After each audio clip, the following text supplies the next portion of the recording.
Mitä kuuluu? Hauska tavata. Tällä kertaa teemana on 10 vitsausta. Luku 5. Kirjoittaja on Abraham Paak.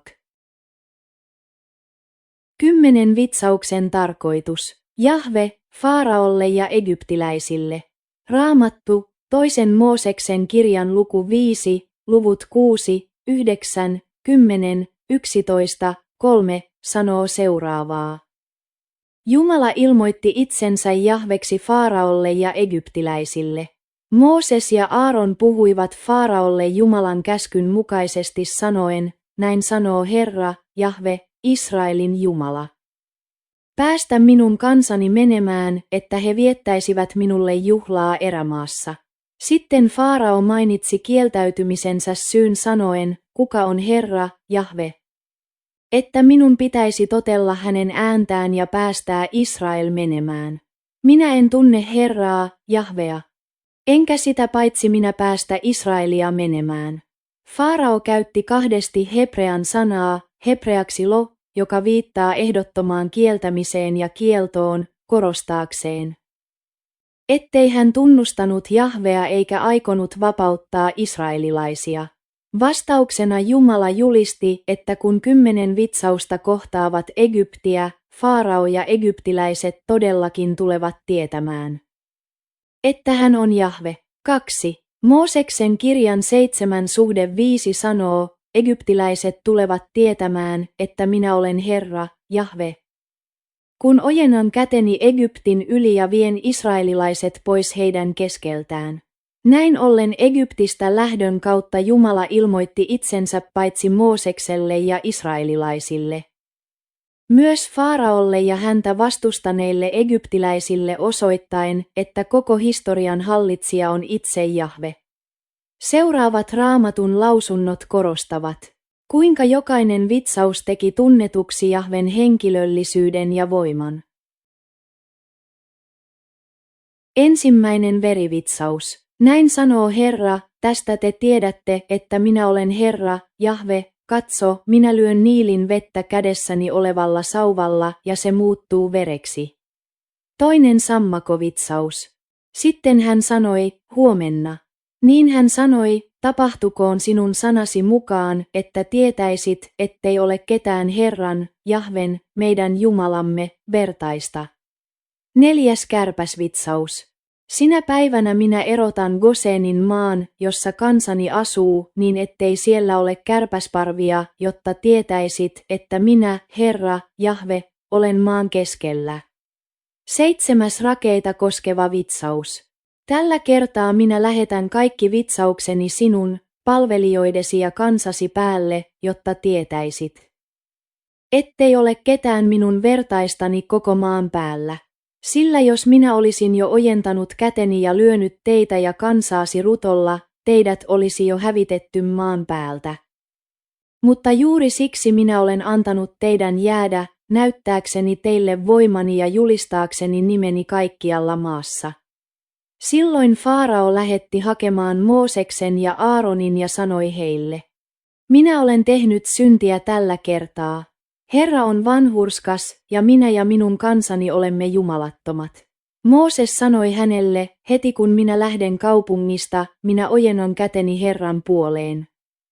Ja jylinä lakkaa eikä rakeita enää sada, jotta tietäisitte, että maa on Herran, Jahven. 8. heinäsirkkojen vitsaus.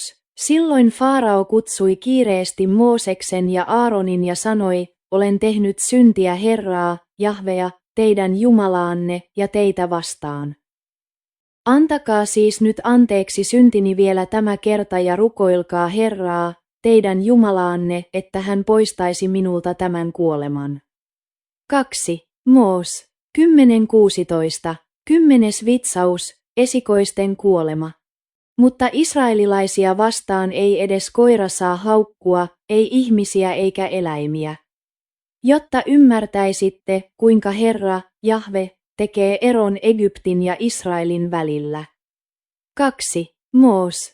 11:7. Jahve, koko maalle. Ensinnäkin Jahve on Abrahamin, Iisakin ja Jaakobin Jumala. Kun Jumala kutsui Moosesta, hän esitteli itsensä 2. Mooseksen kirjan jakeessa 3:16 seuraavasti, Herra, Jahve.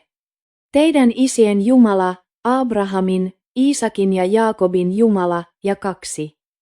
Mooseksen kirjan jakeessa 4:5 seuraavasti, Herra, Jahve, heidän isiensä Jumala, Abrahamin Jumala. Iisakin Jumala ja Jaakobin Jumala. Lisäksi juuri ennen 10 vitsauksen suorittamista hän kutsui Mooseksen uudelleen ja sanoi, minä olen Herra, Jahve. Ja minä vien teidät pois egyptiläisten sorron alta. Ja te tulet tietämään, että minä olen Herra, Jahve, teidän Jumalanne, joka vein teidät pois egyptiläisten sorron alta.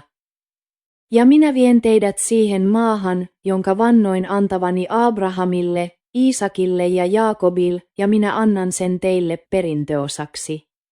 Minä olen Herra, Jahve. Abrahamin, Iisakin ja Jaakobin Jumala on muuttumaton Jumala, joka täyttää jokaisen lupauksen erehtymättä. 5. Moos 8:18. Israelin lähdön taustalla oli Jumalan muisto liitostaan Abrahamin kanssa ja israelilaisten huomioiminen. 1. Moos 15:14. 2. Moos 2:24 sanoo, ja Jumala kuuli heidän valituksensa. Ja Jumala muisti liittonsa Abrahamin, Iisakin ja Jaakobin kanssa. Ja Jumala näki israelilaiset ja Jumala piti heistä huolta. 5. Moos 9:5 sanoo myös. Et sinä ota heidän maataan omaksesi vanhurskautesi etkä sydämesi vilpittömyyden tähden, vaan näiden kansojen pahuuden tähden Herra, sinun Jumalasi. Ajaa heidät pois sinun tieltäsi vahvistaakseen valan, jonka Herra vannoi sinun isillesi, Abrahamille, Iisakille ja Jaakobille. Abrahamin, Iisakin ja Jaakobin Jumala ei ole kuolleiden Jumala, vaan elävien. Jumalalle kaikki ovat eläviä, Luuk 20:38. Jahve, Abrahamin, Iisakin ja Jaakobin Jumala, vapautti Israelin Egyptin orjuudesta 10 vitsauksen kautta ja toi elämän kansalle, joka oli lähes kuollut orjuudessaan. Sama Jahve täyttää jokaisen Raamatussa luvatun liiton maailman lopussa ja antaa iankaikkisen elämän liitossa olevalle kansalleen. Toiseksi, Jahve on hebrealaisten Jumala. Jumala käski Mooseksen seisomaan Faraon edessä vanhinten kanssa ja esittelemään hänet, Herrana, Jahve, hebrealaisten Jumalana. Termi, hebrealaisten Jumala, ei viittaa ainoastaan Israelin patriarkkojen Abrahamin, Iisakin ja Jaakobin Jumalaan, vaan myös kaikkien heidän jälkeläistensä, silloisten israelilaisten, Jumalaan. Mooses ja Aaron sanoivat Faraolle, hebrealaisten Jumala on kohdannut meidät. Anna meidän mennä 3 päivän matka erämaahan uhraamaan Herralle, Jumalallemme. Muuten hän rankaisee meitä rutolla tai miekalla. Tämä, hebrealaisten Jumala, paljastui jatkuvasti verivitsauksen, ruttovitsauksen, 2. Moos 9:13, rakeiden vitsauksen ja heinäsirkkojen vitsauksen, 2. Moos 10:3 aikana. Koska Faarao piti hebrealaisia orjinaan, hän piti myös hebrealaisten Jumalaa merkityksettömänä Jumalana. Raamattu sanoo 1. Mooseksen kirjan luvuissa 14, 40, 39 ja 41 seuraavaa. Sana hebreaksi, ivri, tarkoittaa, joka on ylittänyt virran, ja se oli nimi, joka annettiin ensimmäisenä Abrahamille, joka oli ylittänyt Kanaaniin Eufratvirran toiselta puolelta. Joosef kutsui itseään, hebrealaisten maasta, tulleeksi, ja sekä Potifarin vaimo että ylimmäinen juomanlaskija kutsuivat Joosefia hebrealaiseksi. Hebrealainen Abraham oli vain yksi mies, kun hänet kutsuttiin ylittämään Eufrat. Myöhemmin hänestä tuli kaikkien uskovien isä. Samoin, vaikka Joosef vangittiin ja hylättiin, Hän nousi hallitsemaan Egyptiä toisena komentajana. Muinaiset egyptiläiset tiedot kuvaavat hebrealaisiksi kutsuttuja ryhmiä vaeltavina, syrjäytyneinä, alhaisen sosiaalisen aseman omaavina ihmisinä. Usein ilman tunnustettuja oikeuksia tai laillista suojaa. Silti Jumala päätti ilmoittaa itsensä Jahveksi, näiden juurien hebrealaisten Jumalaksi. Yksinomaan hänen suvereenista armostaan Israelista.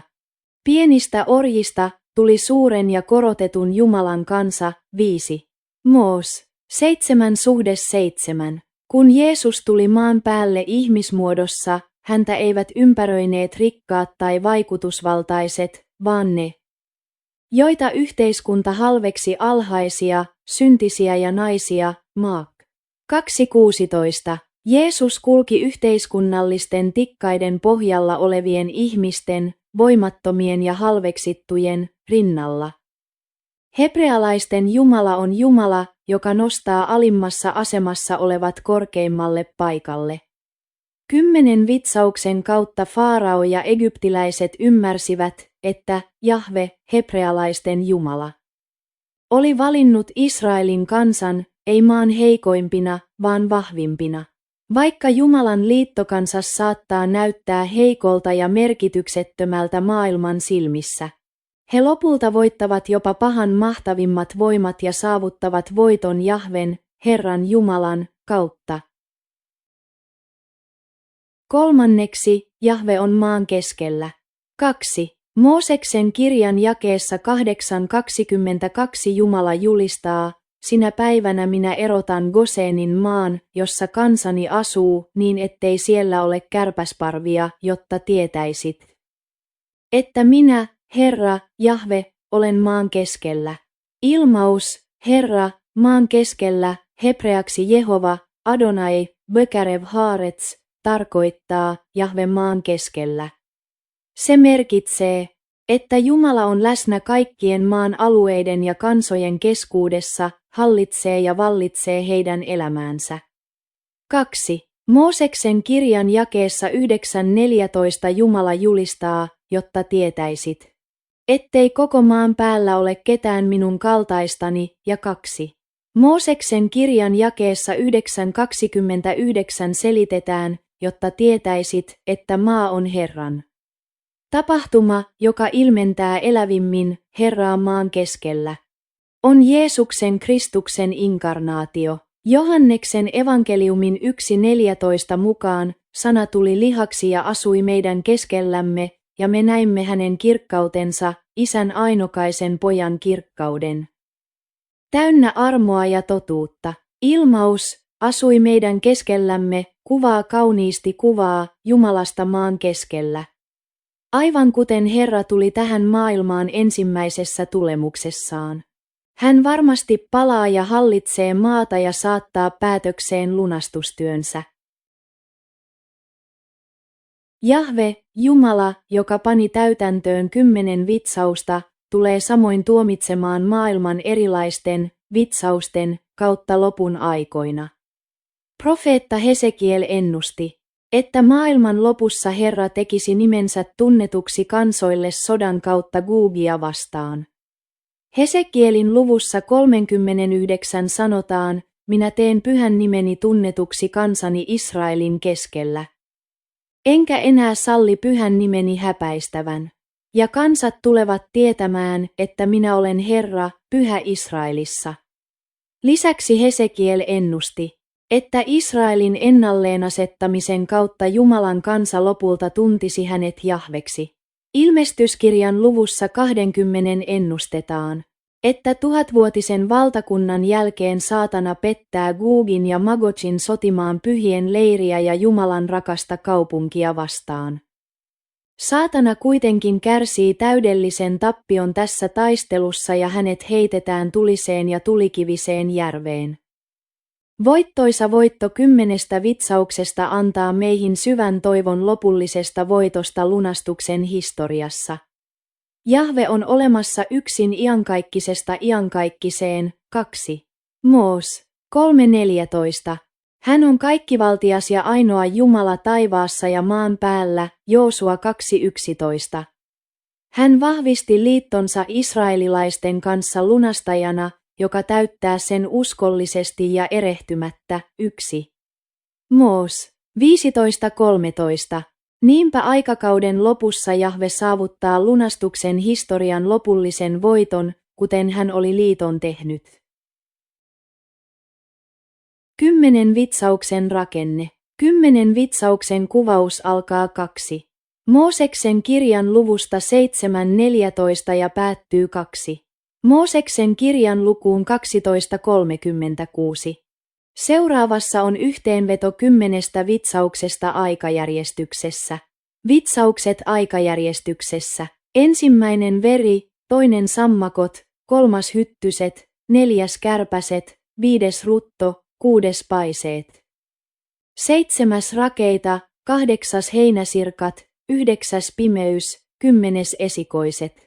10 täydellisesti järjestettyä vitsausta. 10 vitsausta eivät olleet sattumanvarainen tapahtumasarja, jonka seurauksena niitä tuli yhteensä 10. Sen sijaan Jumala oli ne suunnitellut tarkoituksella ja huolellisesti alusta alkaen.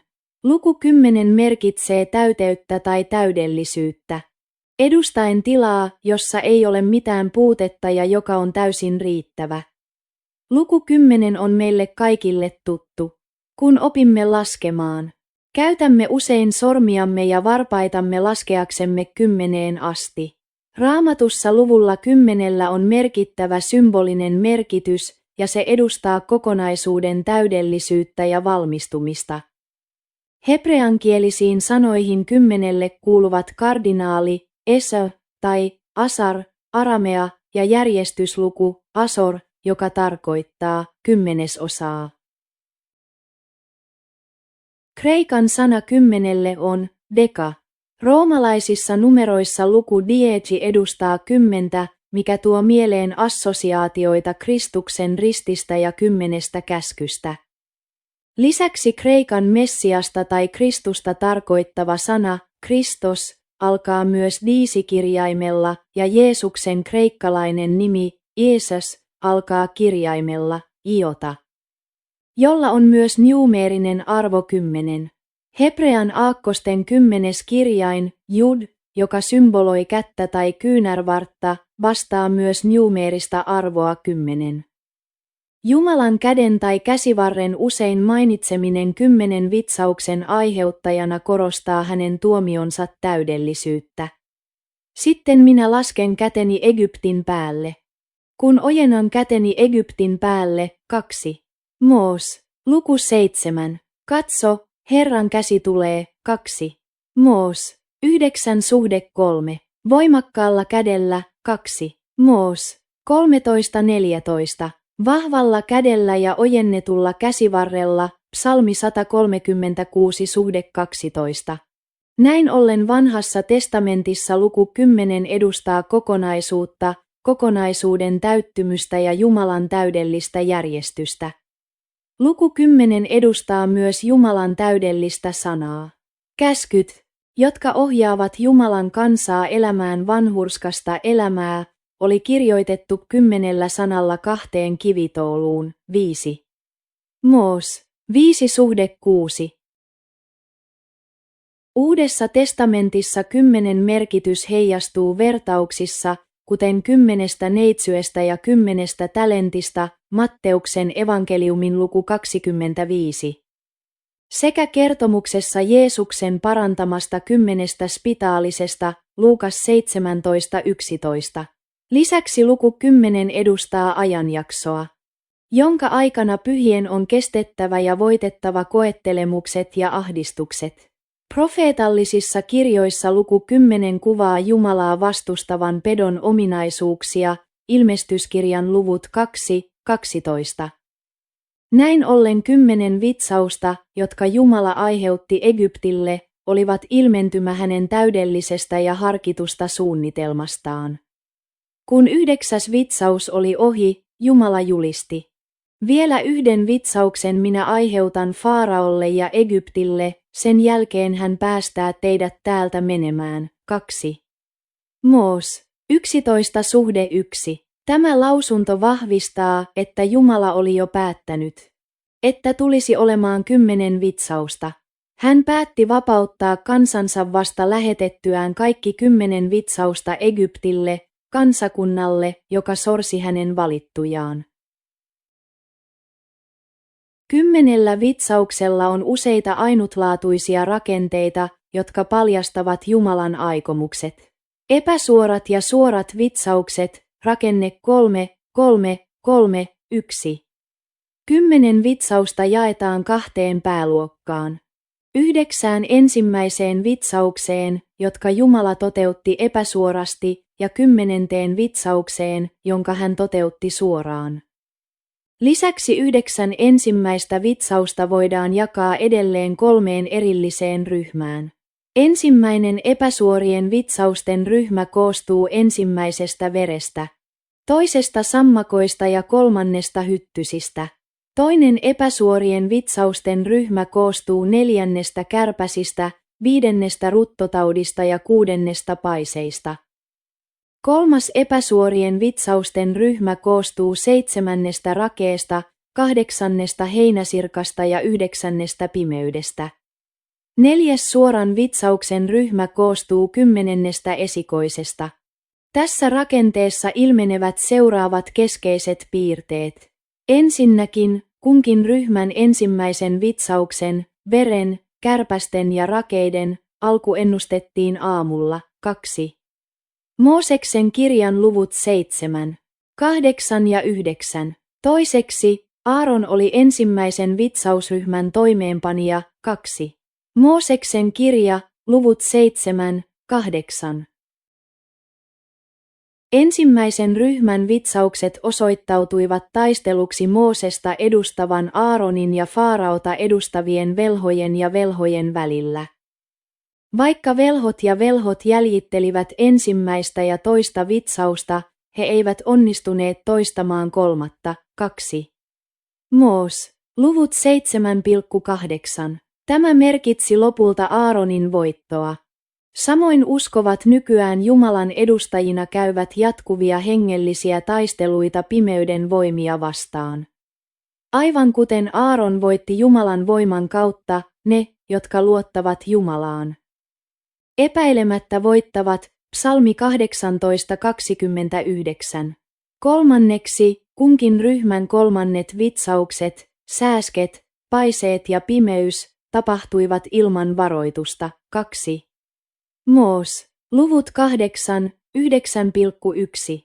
Kunkin ryhmän ensimmäinen ja toinen vitsaus varoitettiin etukäteen.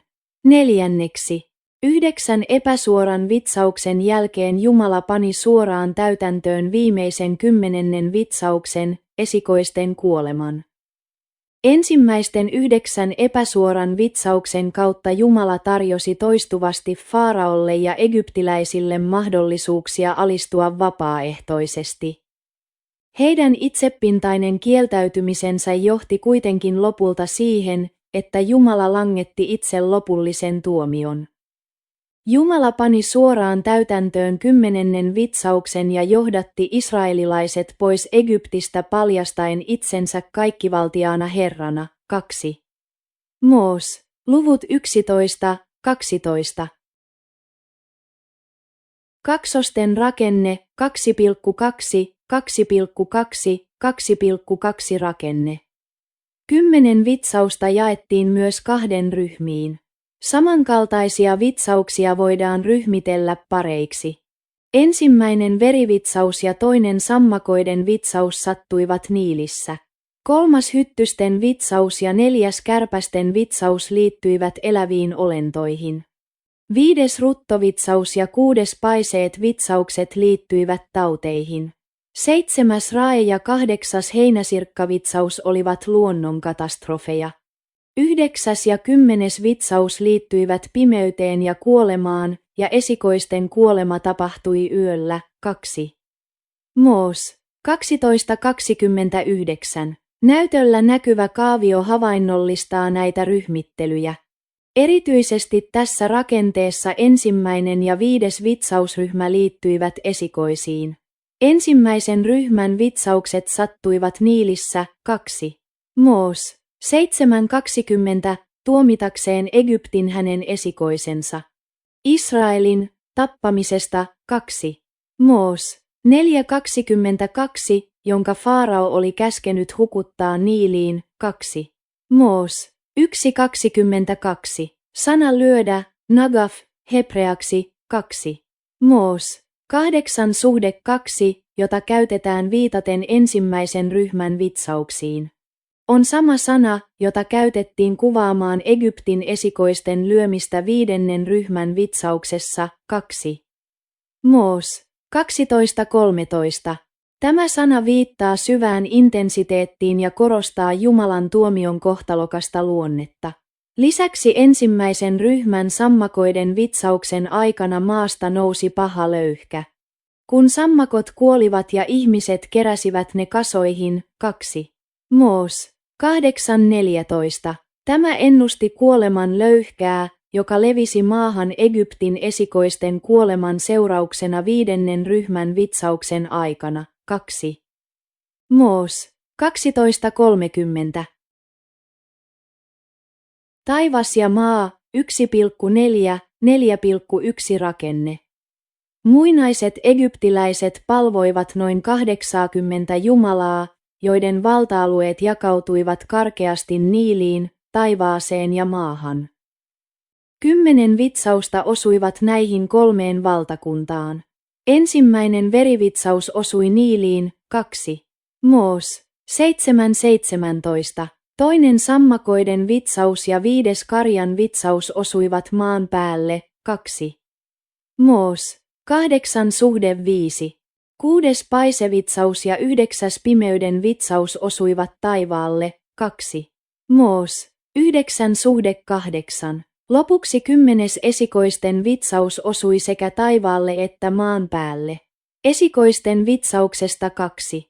Mooseksen kirjan 12:29 sanoo, keskiyönä Herra löi kaikki Egyptin maan esikoiset, valtaistuimellaan istuvan Faraon esikoisesta vankilassa olevan vangin esikoiseen. Sekä kaikki karjan esikoiset. Tässä Egyptin Faaraota pidettiin Jumalana. Faaraon esikoisen lyöminen voidaan ymmärtää taivaallisella tasolla palvotun olennon lyömiseksi. Lisäksi sana dunkoe on hebreaksi bevet, habbor ja tarkoittaa kuopan talossa. Tämä on peräisin syvien maan alla olevien kuoppien käytöstä vankiloina. Sekä Joosef että profeetta Jeremia olivat vangittuina tällaisiin kuoppiin, Jeremia 38:6. Siksi esikoisten vitsaus edusti tuomiota taivaalle ja maalle. Tällä tavoin Jumala pani täytäntöön 10 vitsausta selkein aikein ja järjestyksessä. Jumalalla on valta alistaa Egypti yhdellä ainoalla vitsauksella. Hän kuitenkin päätti toteuttaa Israelin lähdön 10 vitsauksen kautta näyttääkseen täysin mahtavat tekonsa ja julistaakseen nimensä kaikkialla maailmassa. Ruum 9:17. Lisäksi tämä vitsaussarja ennusti jatkuvaa hengellistä sodankäyntiä Jumalan ja saatanan välillä, joka tulisi esiin läpi lunastuksen historian. 2. Mooseksen kirjan 9:15 selittää edelleen.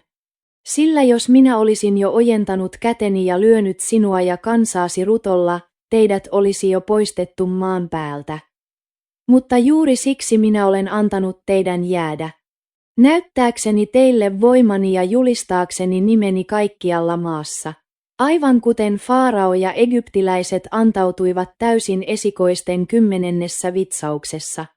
Niin myös saatana ja hänen pahan voimansa kohtaavat täydellisen tuhon lunastuksen historian viimeisenä päivänä, Ilmestyskirja 20:10.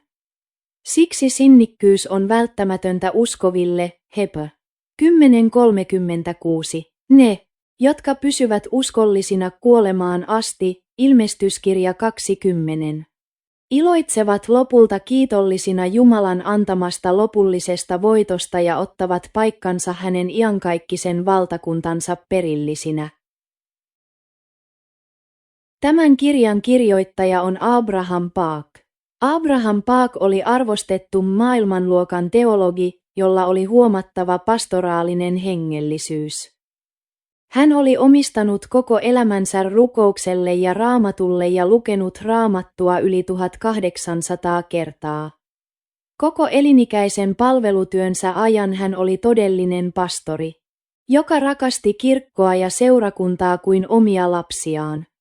Hänen päivittäinen aikataulunsa koostui 2 tunnin rukouksista ja 3 tunnin raamatunlukuista sekä jatkuvasta saarnaamisesta ja evankelioinnista. Vakaumuksella siitä, että kuolema on elämistä, hän teki parhaansa rukouselämässään Jumalalle 3 vuoden, 6 kuukauden ja 7 päivän ajan syvillä vuorilla. Auringon laskiessa hän ei tehnyt muuta kuin rukoili ja auringon noustessa hän luki raamattua. Sitten, viimein, yksi ainoa armon säde valaisi hänet. Pyhän Hengen voimakkaan valaistuksen ja Jumalan armon kautta raamatun tapahtumat avautuivat kuin panoraama hänen silmiensä edessä. Nämä tapahtumat kirjoitettiin ylös suurille nuolijuuren lehdille, jotka sidottiin oksalla. Myöhemmin ne kirjoitettiin paperille, jota ostettiin vuoren alla olevasta kylästä muutaman kuukauden välein.